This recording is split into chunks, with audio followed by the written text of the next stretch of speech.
여러분 혹시 이런 이야기 들어보셨습니까? 한 큰 건축회사의 한 건축사가 오랫동안 그 회사에서 일을 했습니다. 그리고 정년을 이제 얼마 남겨두지 않았습니다. 그런데 사장이 그 건축가에게 마지막으로 건물 하나를 더 지어주고 은퇴하라고 부탁을 했습니다. 근데 그 건축가는 마음이 딴 곳에 가 있었습니다. 정년 은퇴하고 행할 자기의 또 다른 제2막 인생을 막 꿈꾸고 있었기 때문이었습니다. 그래서 마지못해 그 사장의 말을 들어줍니다. 그래서 마지못해서 건물을 짓습니다. 재료도 그냥 대충 싼 거 동원시켜서 짓습니다. 별로 꼼꼼하게 살피지도 않습니다. 대충. 그리고 공사가 다 끝났습니다. 집이 완공되었습니다. 완공된 날 사장이 그 현장을 찾아왔습니다. 그리고는 그 건축가에게 이렇게 이야기했다고 합니다. 이 집은 바로 당신의 집입니다. 여기 열쇠 있습니다. 당신의 은퇴를 기념하기 위한 나의 선물입니다. 그 건축가는 엄청 땅을 치고 후회했다는 겁니다. 가장 최고의 재료를 사용할 걸, 꼼꼼하게 살피지 않았던 것을 엄청 후회했다는 겁니다. 그리고 약삭빠르게 그냥 얼렁설렁 지나가 버린 것을 엄청 후회했다라는 이야기입니다. 여러분, 하나님께서 우리에게 주시는 선물도 꼭 이와 같습니다. 하나님께서 우리에게 주시는 선물은 거의 다 완제품으로 오는 것이 없습니다. 거의 다 하나님께서 우리에게 주시는 선물은 다 미완성품 상태로 우리에게 주어집니다. 그래서 어떨 때는 이게 하나님께서 나에게 주신 선물인가? 라고 감지조차 하지 못할 정도로 아주 그냥 아무렇지 않은 상태로 우리에게 다가온다는 것입니다. 그래서 우리가 그것에 대해서 어떻게 하느냐에 따라서 정말 퀄리티가 높은 고급진 선물이 될 수도 있고 정말 허접한 선물이 될 수 있다라는 것입니다. 이 사실을 오늘 우리는 아브라함이 하나님께 부름받는 이 기사를 통해서 잘 보게 되었습니다. 아브라함이 하나님께 부름받은 이 기사는 교회를 좀 다닌 분이라면 정말 귀에 딱지가 내리도록 수없이 읽고 듣고 보았던 본문입니다. 그러나 오늘 이 시간 성령께서 우리 가운데 역사해 주셔서 늘 알고 익숙한 본문이지만 새로운 깨달음을 우리에게 주시기를 하여 축복합니다. 우리 각자에게 필요한 음성을 들려주기를 하여 축복합니다. 아브라함이 하나님께 부름받은 이 창세기 12장의 내용은 사도행전 7장과 여호수아 24장 그리고 여러 곳에서 기록되어 있습니다. 이 모든 것을 종합하면서 이 본문을 중심으로 해서 말씀을 살펴보고자 합니다. 아브라함은 갈대아 우르에 있을 때 하나님으로부터 엄청난 축복을 받았습니다. 그 축복은 크게 두 가지입니다. 첫 번째는 영광의 하나님이 아브라함에게 나타나셨다는 것입니다. 두 번째는 하나님께서 아브라함에게 엄청난 축복의 약속들을 해 주셨다라는 것입니다. 이것이 왜 엄청난 축복인지 한번 설명해 드리겠습니다. 갈대아 우르에 있을 때 영광의 하나님께서 그에게 나타나셨다고 스데반은 사도행전 7장 2절에서 이렇게 설교를 합니다. 우리 조상 아브라함이 하란에 있기 전 메소포타미아에 있을 때 영광의 하나님이 그에게 보여, 이렇게 설명합니다. 이 사도행전 7장 2절에 스데반의 설교에 나오는 보여라고 하는 이 단어는 나타났다라는 단어입니다. 영어로는 appear입니다. 나타났다. 근데 이게 왜 중요하냐? 아담과 하와가 에덴 동산에서 추방당하고 난 이후에 하나님이 인간에게 나타나셨다고 등장하는 첫 번째 하나님이 나타났다고 표현하는 곳이 어디냐? 바로 아브라함이 콜링 받을 때라는 것입니다. 하나님이 인류에게 나타났다. 에덴 동산에서 추방된 인류에게 하나님이 최초로 나타났다고 설명되어지는 그 대상이 아브라함이었다는 것입니다. 별로 안 놀라시네요. 저는 연구하면서 엄청 놀랐어요. 깜짝 놀랐습니다. 물론 노아도 있었습니다. 아벨도 있었습니다. 근데 하나님이 그들에게는 말씀만 하셨지 그들에게 나타나셨다라는 표현은 전혀 없습니다. 나타났다는 것과 그냥 말씀하셨다는 것은 엄청난 차이, 뉘앙스가 있습니다. 그래서 모세를 보면 모세가 끊임없이 하나님께 음성을 듣고 그렇게 이스라엘 백성들을 인도해 갑니다. 근데 지쳤을 때 모세가 하나님께 요구한 것이 뭐였습니까? 좀 보여달라고, 저한테 좀 나타내 보여달라고, 하나님 당신 자체를 좀 나타내 보여달라고. 그러니까 하나님으로부터 말씀을 듣는 것과 하나님이 나타나는 것은 엄청난 차이가 있는 겁니다. 아브라함은 아담과 하와가 에덴 동산에서 추방되고 난 이후에 최초로 하나님께서 인류에게 자신을 나타내 보일 때 선택되었던 인물입니다. 하나님께서 아담과 하와 이후에 최초로 아브라함에게 나타났다는 것은 아브라함이 하나님께 특별히 선택을 받았다라는 의미입니다. 특별히 선택을 받았습니다. 그리고 범위를 좀 더 좁혀서 아브라함이 선택받았던 그 갈대아 우르, 그곳은 어떤 곳입니까? 여호수아가 24장에서 언급한 그 내용을 비춰보면 그곳은 우상이 가득한 곳이었습니다. 여호수아 24장에서 이렇게 표현을 합니다. 이스라엘의 하나님 여호와께서 이같이 말씀하시기를 옛적에 너희의 조상들 곧 아브라함의 아버지 나홀의 아버지 데라가 강 저쪽에 거주하여 다른 신을 섬겼으나, 우상이 가득한 곳이었습니다. 그리고 성경 지리를 보면 갈대아 우르는 바벨탑 사건이 있었던 시날 땅 영역에 속해 있었던 곳입니다. 이게 뭐를 의미하죠? 여전히 갈대아 우르는 그 시날 땅에 있었던 사람들의 교만함이 가득 차 있는 상태였다는 것입니다. 그럴 것이 아브라함이 갈대아 우르에서 하나님으로부터 부름을 받는 이 사건은 바벨탑, 시날 땅에 있었던 바벨탑 사건으로 인해서 사람들이 각지로 흩어진 지 얼마 지나지 않은 이후에 일어난 사건입니다. 그러니까 창세기 11장에 바벨탑 사건이 있었습니다. 흩어졌습니다. 그리고 얼마 지나지 않아서 그 땅에 하나님이 아브라함을 찾아오신 것입니다. 나타나신 것입니다. 갈대아 우르는 우상이 가득한 곳이었습니다. 자기를 드러내려고 하는, 자기 이름을 내려고 하는 사람들의 교만이 가득한 곳이었습니다. 하나님이 그냥 유기시킨 곳입니다. 내버려 두신 곳이었습니다. 그런데 그런 곳에서 아브라함은 하나님으로부터 특별한 선택을 받은 것입니다. 아브라함에게 뭔가 특별함이 있어서 선택을 받았을까요? 아닙니다. 일방적인 하나님의 선택이었습니다. 일방적인 하나님의 선택. 그런데 이 아브라함이 선택받은 이 선택과 아브라함이 선택받은 이 배경을 보면 우리와 흡사하지 않습니까? 우리가 하나님께 선택받은 것과 선택받은 배경과 너무나 닮아 있지 않습니까? 하나님께서 우리도 일방적으로 선택해 주셨습니다.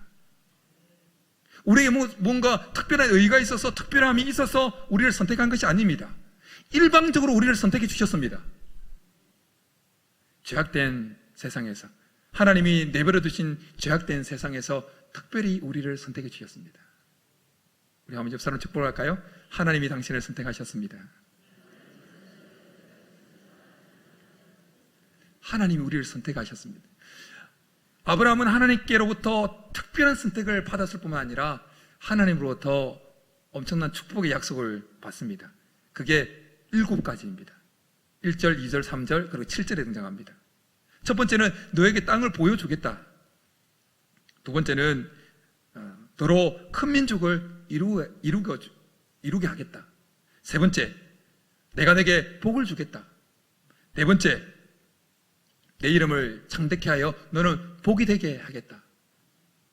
그리고 다섯 번째, 너를 축복하는 자에게 내가 축복하겠다. 여섯 번째, 너를 저주하는 자에게 내가 저주하겠다. 일곱 번째는 7절에 등장하는 내 자손에게 땅을 주겠다. 이 땅을 주겠다. 이것입니다. 여러분 이 시간에 잠깐 멈춰서서 여러분에게 질문을 던져보겠습니다. 아브라함에게 주신 이 여러 가지 7가지 축복들이 완성된 상태로, 온전히 성취된 상태로 아브라함에게 주어졌습니까? 아니면 미완성 상태로, 미성취된 상태로 아브라함에게 주어졌습니까? 전자입니까? 후자입니까? 전자, 손 들어보세요. 전자 1번, 후자 2번, 3번 모르겠다. 2번입니다. 2번. 아브라함에게 주셨던 이 엄청난 축복들, 축복의 약속들은 미완성 상태로, 미성취 상태로 주어졌다라는 것입니다. 하나님께서 아브라함을 일방적으로 선택하셨듯이 우리도 일방적으로 선택하셨습니다. 그리고 아브라함에게 하나님께서 여러 가지 축복의 약속들을 주셨던 것처럼 하나님 우리에게 엄청난 축복의 약속들을 해주셨습니다. 얼마나 양이 많으냐? 이 성경 한 권 전체가 우리를 향한 하나님의 축복의 약속들입니다. 창세기 1장부터 계시록 마지막까지 우리를 향한 하나님의 축복의 약속들이 엄청나게 들어있습니다. 영적인 축복, 이 땅에서 누릴 수 있는 축복, 저 천국 가서 누릴 수 있는 축복, 단기적으로 누릴 수 있는 축복, 장기적으로 누릴 수 있는 축복, 모든 축복의 약속들이 다 들어있습니다. 그런데 중요한 것은 아브라함에게 주어졌던 그 약속의 이 축복의 이 선물들이 완제품이 아니라 미완성 상태로, 미성취 상태로 주어졌던 것처럼 하나님께서 우리에게 주신 이 축복의 약속들도 미완성 상태로, 미성취 상태로 우리에게 주어졌다는 것입니다. 그래서 뭔가 하나님이 많은 것을 우리에게 주신 것 같은데 실제 삶에서 별로 느끼지 못하는 것은, 뭔가 하나님께서 우리에게 많은 것을 주셨다고 느끼지 못하고 살아가는 이유는 바로 여기 있습니다. 미완성 상태로, 미성취 상태로 우리에게 주어졌기 때문입니다. 여러분의 설명을 더하기 위해서 한 번 더 다른 걸 말씀드리겠습니다. 광명에 가면 가구 전문 업체가 있죠. 뭐죠? 다녀보신 분 아시죠? 이케아가 있습니다. 세계적인 가구 업체죠. 근데 이케아에 가면 뭐 가보신 분들은 아시겠지만 예쁘게 아기자기하게 혹은 뭐 고급지게 이렇게 가구들이 쫙 인테리어들이 전시가 되어 있습니다. 그러면 마음에 드는 거 딱 골라가지고 사면 그 자리에서 이제 뭐 사서 집에 가져올 수도 있고 배달을 시킬 수도 있죠. 뭐 물건 크면. 근데 일반 가구점에 가서 가구를 사는 것과 이케아에서 가구를 사는 것은 중요한 차이가 있습니다. 혹시 가구를 사보신 분 그 차이를 알 수 있을 텐데요. 일반 가구점에 가서 가구를 사면 완제품 상태로 배송이 딱 되어집니다. 완제품 상태로. 근데 이케아에서 가구를 사면, 배달시키거나 하면 완제품 같은데 완제품 같지 않은 미완제품 상태로 배달이 되어집니다. 나사 따로, 앞문 따로, 옆면 따로, 글이 따로, 다 따로따로 분리돼서 완제품을 마치 보냈는데 완제품이 아닌 상태로 배달된다는 것입니다. 그 배달된 물건 그냥 놓아두면 쓸 수 있습니까? 없습니까? 없습니다. 누릴 수가 없습니다. 하나님께서 우리에게 주신 선물도 이와 같다는 것입니다. 하나님 편에서는 온전한 것을 보내셨습니다. 하나님 편에서는 온전한 것을 우리에게 주셨습니다. 그러나 받는 입장인 우리 편에서는 하나님의 약속은 아직 덜 완성된, 덜 성취된 미완성의 선물이다라는 것입니다. 여러분, 배달된 그 여러 가지 부속품들을 누리려면 어떻게 해야 됩니까? 조립해야 되죠. 조립. 하나님께서 우리에게 주신 이 선물, 미완성 상태로 주신 이 선물들이 우리 삶에 실제로 적용시키고 누리고 하기 위해서는 동일하게 조립하는 과정과 같은 과정, 어떤 것이 한 단계가 우리의 삶에, 우리 쪽에서 필요하다는 것입니다. 그것이 뭘까요? 어떤 과정이 필요할까요? 조립하는 과정 같은 그 과정이 뭘까요? 그것은 하나님 말씀에 믿음으로 반응하고 순종하고 도전하는 것입니다. 하나님 말씀에 믿음으로 반응하고 도전하고 순종하는 것입니다. 여러분, 하나님께서 우리 인류에게 주신 최고의 선물이 뭡니까? 바로 딱 나와야 되는데 최고의 선물이 뭡니까? 예수 그리스도입니다. 믿으십니까? 하나님께서 인류에 주신 최고의 선물은 예수 그리스도입니다. 예수 그리스도의 십자가, 예수 그리스도의 부활, 예수 그리스도를 말미암은 구원, 예수 그리스도가 인류에게 주신 최고의, 하나님 주신 최고의 선물입니다. 그런데 하나님 편에서는 인류를 향해서 완제품을 보내셨습니다. 그러나 받는 인류 쪽에서는 아직 그건 미완성 단계입니다. 네, 그것을 완제품으로 누리고 구원을 누리고 영원한 생명을 취득한 그 사람은 어떤 자들입니까? 믿음으로 그것을 받아들이고 반응을 보이고 순종한 자들입니다. 영접하는 자, 곧 그 이름을 믿는 자들에게는 하나님의 자녀가 되는 권세를 주셨으니 라는 그 말씀 앞에 반응하면서 내가 죄인이요 예수님을 나의 구주로 나의 하나님으로 믿음으로 반응하고 받아들인 그 사람에게 미완성으로 왔던 그 인류 최대의 선물이 완제품으로 그 사람 속에 주어지는 것입니다. 하나님은 아브라함에게 축복의 약속들을 쭉 주시기 전에 조립할 수 있는, 어떻게 하면 조립되어지는지, 내가 이제 앞으로 조금 후에 너에게 선물들을 막 줄 텐데 이건 미완성이야. 그런데 그걸 조립할 수 있는 한 방법을 가르쳐줄게 하면서 알려주신 것이 있습니다. 그게 뭐냐면 너의 고향과 친척과 아버지 집을 떠나라라는 것입니다. 여러분, 그렇게 하기가 쉬웠을까요? 그 말씀에 순종하기가 쉬웠을까요? 결코 쉽지 않았을 겁니다. 고향을 떠난다는 것, 그의 고향 갈대아 우르, 그것을 떠난다는 것은 정말 쉽지 않았습니다. 현재 지명은 다 남아 있습니다. 갈대아 우르는 현재 그 페르시아만에서 약 160km 떨어져 있는 내륙 지역입니다. 그런데 아브라함이 살았을 때의 그 갈대아 우르는 페르시아만 해변하고 딱 붙어 있는 해변 지역이었습니다. 티그리스 강과 유프라테스 강에서 흘러나온 침전물에 의해서 점점 해안이 우르에서부터 밀려났을 뿐입니다. 그러나 아브라함이 하나님께로부터 부름받은 그 당시에는 우르는 페르시아만하고 연결되어 있는 항구 도시였습니다. 그러니까 항구 도시이면서 티그리스 강과 유프라테스 강 그 수를 이용해서 무역이 왔다 갔다 하는 엄청난 돈이 넘쳐나는 곳, 그리고 티그리스 강과 유프라테스 강으로부터 흘러나오는 풍부한 물, 그리고 비옥한 토지, 거기서 생산되는 저는 풍성한 농산물, 세상적으로 볼 때 갈대아 우르만큼 살기 좋은 곳이 없었습니다. 그런데 하나님이 지금 그곳을 떠나라는 거예요. 그것을 떠나서 아라비아 사막을 지나서 어딘지는 모르겠지만 그렇게 지나가라는 거예요. 쉬웠겠습니까? 쉽지 않았을 겁니다. 여러분 지금 살고 있는 곳 떠나서 지금 아프리카 어디 오지로 가라고 하나님이 인도하신다면 쉽게 순종이 가능하시겠습니까? 안 되죠. 근데 순종을 더 어렵게 하는 것은 이것이었습니다. 아비 집을, 친척, 아버지 집을 떠나라는 것입니다. 고향을 떠나더라도 씨족이 다 같이 욱 이동하면 그래도 좀 괜찮았을 겁니다. 혼자 떠나는 것보다. 그래도 이렇게 도움받고, 어려움 있을 때 도움받고 하면 힘이 되니까. 근데 하나님 뭐라고 요구하십니까? 친척도 떠나고 아버지 집도 떠나라는 겁니다. 정말 쉽지 않은 것입니다. 여러분, 우리가 세상을 살아가는 동안에 하나님 말씀대로 그 말씀에 믿음으로 반응하고 순종하고 도전하는 거 정말 쉽지 않습니다. 어렵습니다. 그래도 해야 됩니다. 그래야 조립이 되어집니다. 예전에 주일 설교에서는 아닌 것 같은데 다른 설교에서 한번 말씀드린 적이 있습니다. 저도 아주 오래전에 2년간 직장 생활을 했습니다. 직장 생활을.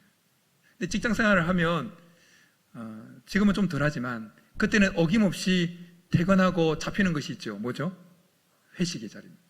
그럼 회식 자리에 빠질 수가 있습니까? 없습니까? 없습니다. 지금은 뭐 조금 부드럽지만 그때는 반강제적으로, 거의 강제적으로 개인 의사는 무시되고 상사의 의견만 그냥 내리오던 그때였습니다.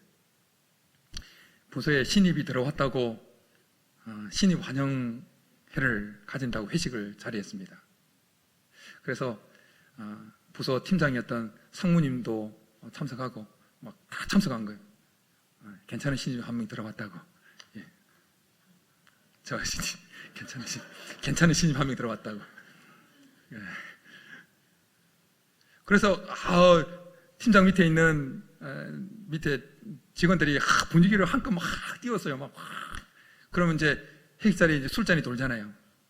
신입 와봐. 그래서 이제 팀장 옆에 가서 술잔 딱 대니까 소주를 가득 채워줬어요. 그럼 어떻게 해야 됩니까? 원샷 해야죠. 원샷. 하셨으면서 원샷 한 방울도 남기지 않고 짝짝 먹어야 되는 게 그때 분위기였죠.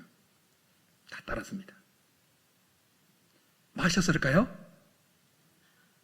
어떻게 하세요? 받아서 여기로 안 가고 바닥으로 내려갔습니다. 이유는 딱 한 가지였습니다. 내가 그리스도인이기 때문에. 분위기 싸해졌습니다. 옆에서 분위기 막 띄우던 다른 부장이고 막 얼굴이 벌개졌어요.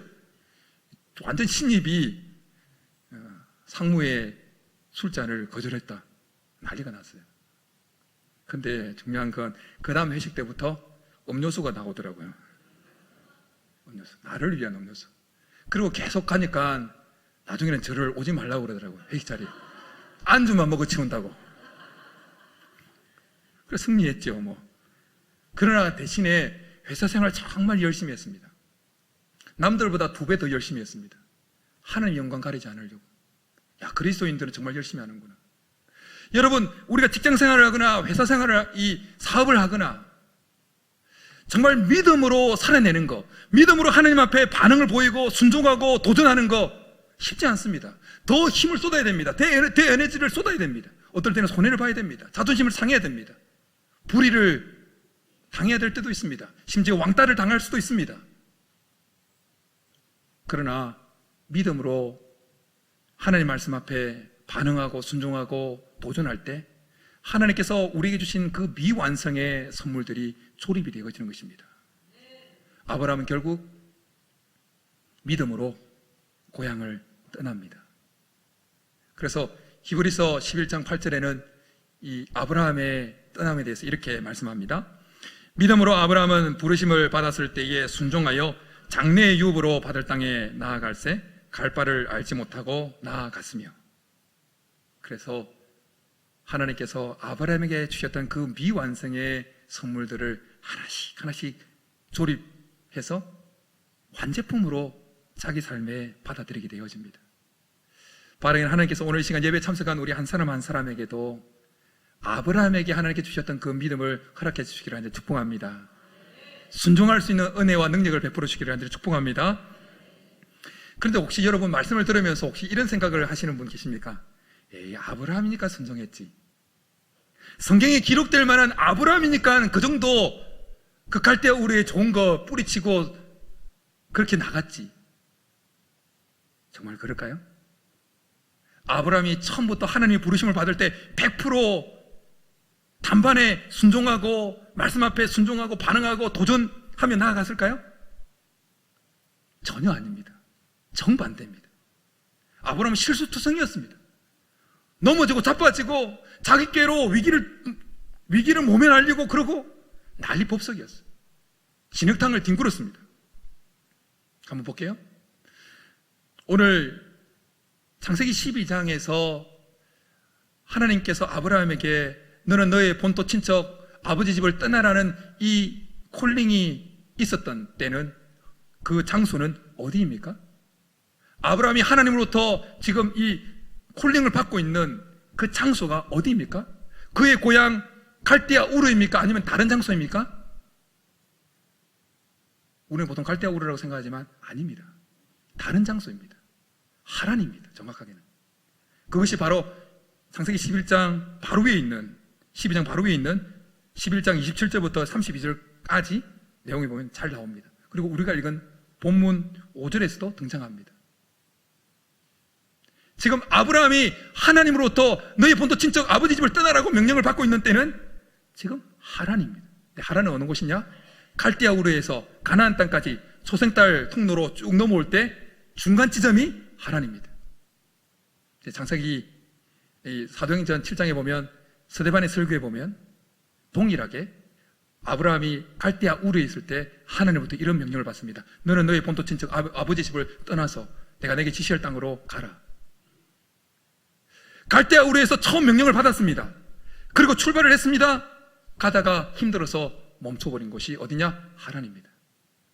상당 기간 머물렀습니다. 5절에 보면 하나님에서 모은 재산, 모은 소유라는 표현이 등장합니다. 그곳에서 돈벌이를 한 것입니다. 믿음의 행진을 하다가 멈춰버리고 그냥 세상에 잠복한 것입니다. 실패한 거죠. 뿐만 아니라 그가 지금 고향을 떠나오다가 중간에 멈춰 버렸을 뿐만 아니라 하나님이 친척과 아버지 집을 떠나라고 했는데 갈대아 우르에서 떠나올 때 누구랑 같이 옵니까? 아버지도 같이 옵니다. 조카 롯도 같이 옵니다. 온전한 순종 아닙니다. 그러니까 이 하나님에 또 머물고 있으니까 하나님이 또 나타나서 그에게 말씀하신 겁니다. 너는 너의 고향 친척 아버지 집을 떠나라. 그래서 떠나서 가나안 땅에 들어왔습니다. 그때부터 잘했을까요? 아니요. 가나안 땅에 들어와서 기근을 만났습니다. 그러니까 하나님이 인도하지 않은 또 장소로 내려갑니다. 애굽으로 내려갑니다. 애굽으로 내려가서는 어떻게 합니까? 자기의 아내를 자기 마누라 아니라고 거짓말을 합니다. 누이라고 거짓말을 합니다. 그리고 나중에 올라와서 자식이 없으니까 자기 집에서 같이 일하던 종 엘리에셀을 자기 아들 삼겠다고 하나님께 이야기합니다. 그리고 요정을 들여서 이스마엘을 낳습니다. 어떻습니까? 아브라함의 믿음의 순종이 100% 순결합니까? 아니요. 넘어지고 실패하고 좌절하고 중간에 멈추고 난리법석이요. 진흙탕을 디둥거려요. 여러분 어떻게 보면 우리가 아브라함보다는 좀 덜 실수하는 것 같지 않습니까? 남편 되신 여러분, 옆에 있는 아내를 다른 사람들이 소개하면서 이 사람 우리 마누라 아니야 그렇게 소개한 적 있습니까? 없잖아요. 어쨌든 좋으나 싫으나 내 아내라고 소개하잖아요. 그런 면에서 보면 우리가 아브라함보다는 좀 낫잖아요. 아브라함은 진흙을 막 뒹굴었다니까요. 하나님 말씀 앞에 믿음으로 반응하고 도전하고 순종하는 때에 그냥 고속도로처럼 아무런 거침없이 쫙 넘어온 것이 아니라는 것입니다.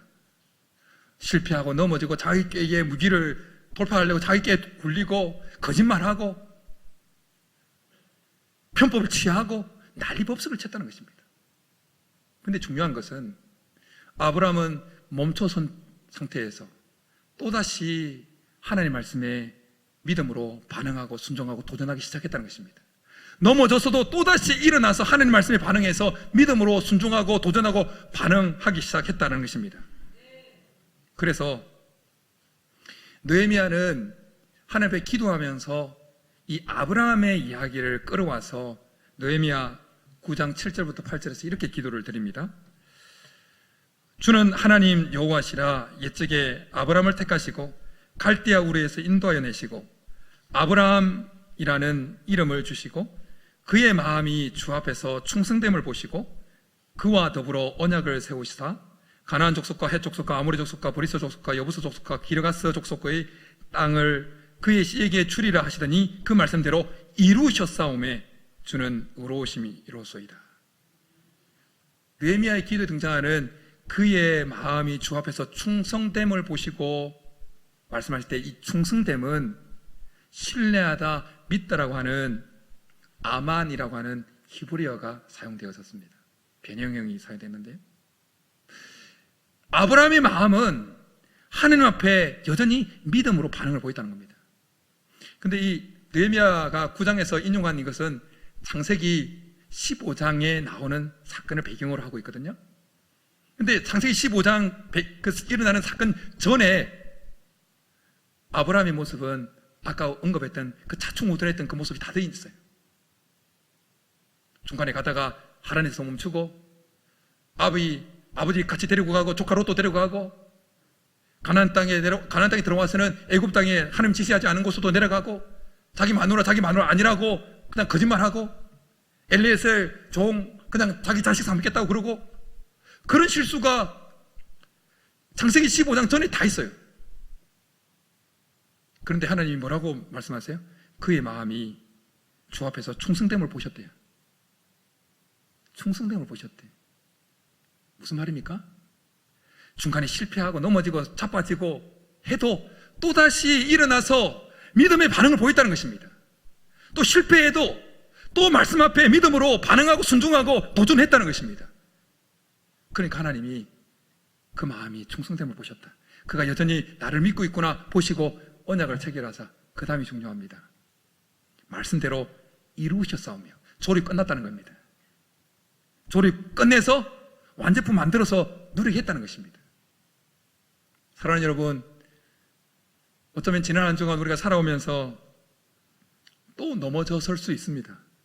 또 실패했을 수 있습니다. 또 우리 잔머리 굴려서 하나님 뜻과는 다른 쪽으로 흘러갔을 수 있습니다. 또 실패했을 수 있습니다. 또 나뒹굴었을 수, 죄악에 나뒹굴었을 수 있습니다. 그렇다 할지라도 괜찮습니다. 아브라함도 그랬는데요. 중요한 것은 그랬다 할지라도 또다시 시작하는 것입니다. 또다시 일어나는 것입니다. 또다시 믿음으로 말씀 앞에 반응을 보이고 순종하고 도전하는 것입니다. 삶이 쪼여오면 쪼여올수록 더 믿음으로 말씀 앞에 말씀에 반응하고 도전하고 순종하는 것입니다. 그래야 미완성 상태로 우리에게 주어진 이 하나님의 선물들이 조립이 되어지는 것입니다. 그래야 그 조립된 완제품을 우리의 삶에서 누리고 즐길 수가 있는 것입니다. 바라기는 넘어졌다 할지라도, 실패했다 할지라도, 중간에 멈춰섰다 할지라도 오늘 말씀을 듣고 기도하면서 힘과 능력과 믿음을 다시 공급받아서 다시 시작할 수 있기를 간절히 축복합니다. 다시 놓아버렸던 그 조립 도구를 다시 잡아서 조립할 수 있기를 바랍니다. 그럴 때 하나님께서 주시는 미완성의 선물들이 완성된 것을 누릴 수 있게 될 줄 믿습니다. 이런 은혜가 우리 모두 있기를 주님으로 축복합니다. 이제 우리 말씀 생각하면서 주 품에 품으셔서 주님의 능력을 힘입어서 또다시 도전하겠다는 고백을 가지고 결단을 가지고 찬양하며 나가겠습니다.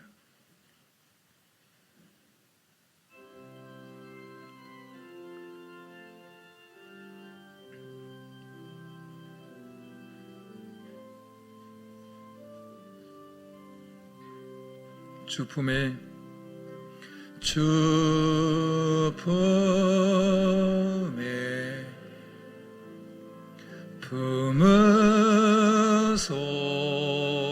품으소서. 능력에 발로 덮으소서. 거친 파도 날 향 주와 함께 날아오르리. 폭풍 가운데 나의 영혼 잠잠하게 주를 보리라. 주님 안에 주님 안에 나 거하리.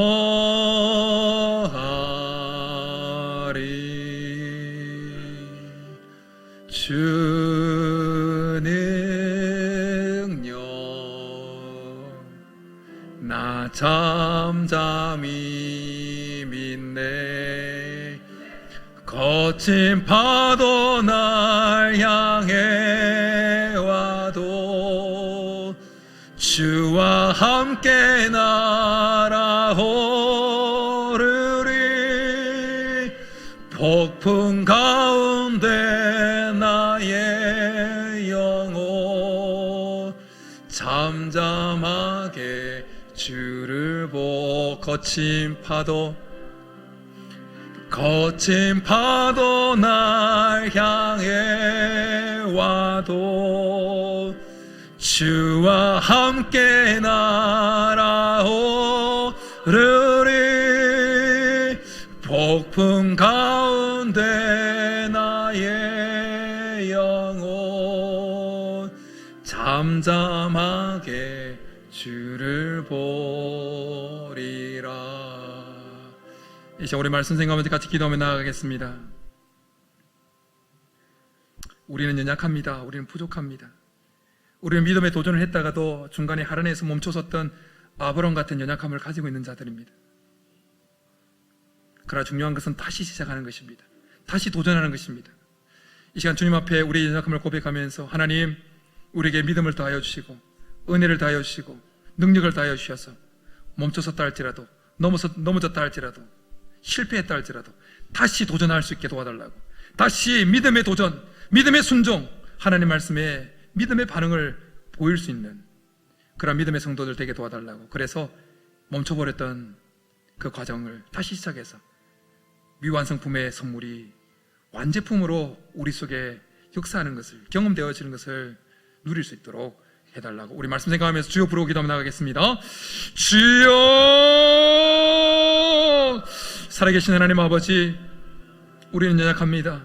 우리는 부족합니다. 하나님 우리에게 은혜를 베풀어 주옵소서.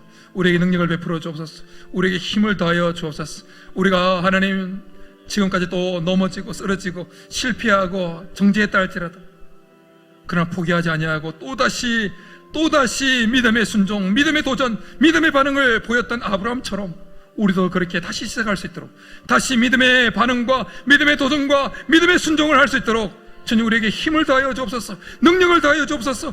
능력을 더하여 주옵소서. 은혜를 베풀어 주옵소서. 그래서 하나님 그 조립하는 과정을 하나님 다시 시작할 수 있게 도와주옵소서. 하나님께서 우리에게 열어가신 그 미완성 상태로 우리에게 주어진 그 하나님의 취약 선물들을 다시 조립해서 완제품으로 만들어서 우리가 누릴 수 있게 도와주옵소서. 우리에게 은혜를 베풀어 주옵소서. 하나님께서 함께하여 주옵소서. 살아계신 하나님 아버지, 우리에게 믿음을 더하여 주옵소서. 능력을 주옵소서. 힘을 더하여 주옵소서. 우리가 지난 한 주간 넘어지고 쓰러지고 실패하고 자빠졌다 할지라도 다시 시작할 수 있게 도와주옵소서. 다시 일어나 믿음의 도전을 할 수 있게 도와주옵소서. 다시 믿음으로 말씀 앞에 순종하고 반응할 수 있게 도와주옵소서. 다시 조립하는 이 사역을, 조립하는 이 역할을, 이 과정을 시작할 수 있게 도와주옵소서. 그래서 결국 미완성 상태로 우리에게 주어진 하나님의 귀한 선물들이 완성되어서 완제품으로 우리의 삶에 다가오는 것을 경험하고 누릴 수 있는 믿음의 성도들 다 되게 도와주옵소서. 그렇게 해주시기를 간절히 바라고 나오며 예수님의 이름으로 축복하며 기도드립니다. 아멘.